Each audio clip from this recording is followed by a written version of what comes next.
इतनी सारी जवान बेटियां जैन कुल की और मुनियों के आरिकाओं के संपर्क में नहीं होने का दुष्प्रभाव, कॉलेज में पढ़ने गई, एमबीए कराने भेजा था, सीए सीएफए कराने भेजा था, हाईटेक डिग्री देने के लिए आईआईटी में एडमिशन कराया था, और एक नीच जात के लड़के के साथ निचट करिया, ये वाइट वो बिल्कुल ब्लैक, दोनों मिलकर के ब्लैक एंड वाइट, मैदा की लोई कौवा खा गया।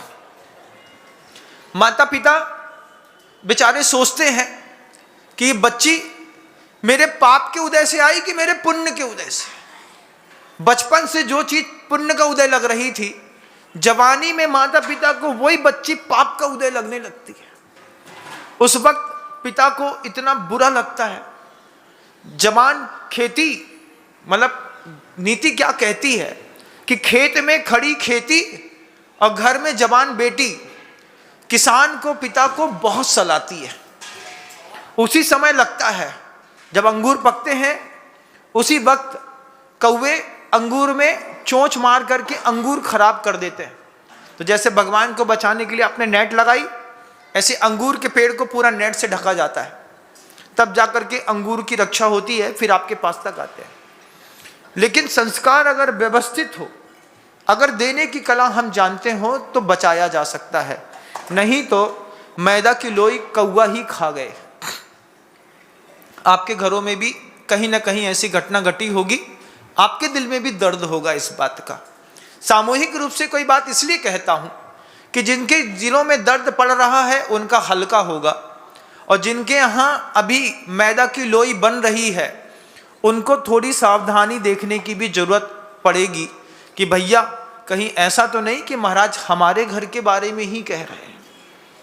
क्योंकि शिक्षा के विज्ञान में हमारी जातिगत धारणाएं अलग अलग हैं। जिनके पास फंडामेंटल रिक्वायरमेंट्स के लिए जो चीज़ें आवश्यक हैं वो नहीं होती, उनके घरों में बेटियों का उच्च शिक्षा प्राप्त करना एक अलग विषय होता है। 70% समाज ऐसी है जिनका लोअर लिविंग स्टैंडर्ड है, मतलब मकान पक्का नहीं है, घर के अंदर पैसा नहीं है, गोल्ड नहीं है, घर के अंदर गाड़ी घोड़ा नहीं है।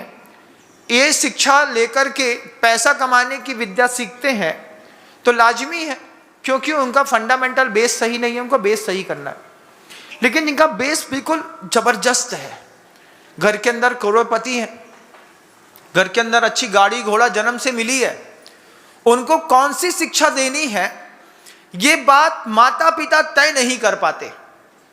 माता पिता तय नहीं कर पाते। करोड़पति घर है, 5 शोरूम है, लड़की हमारी एमबीए कर रही है।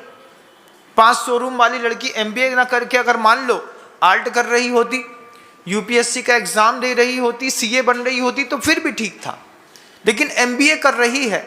अब एमबीए करने के लिए करोड़पति घर की लड़की बाहर जाएगी, और एक बार बेटी बाहर गई तो फिर लौट के कहाँ आती। फिर कहीं ना कहीं किसी का अंतर्मन, अरे इतना वैराग्य और आध्यात्म थोड़ी है जीवन में कि बाहर जाकर के सीता वापिस चली आए। आज की सीता तो रावण को खुद फोन करके बोलती है, अभी राम घर में नहीं है, तू आजा।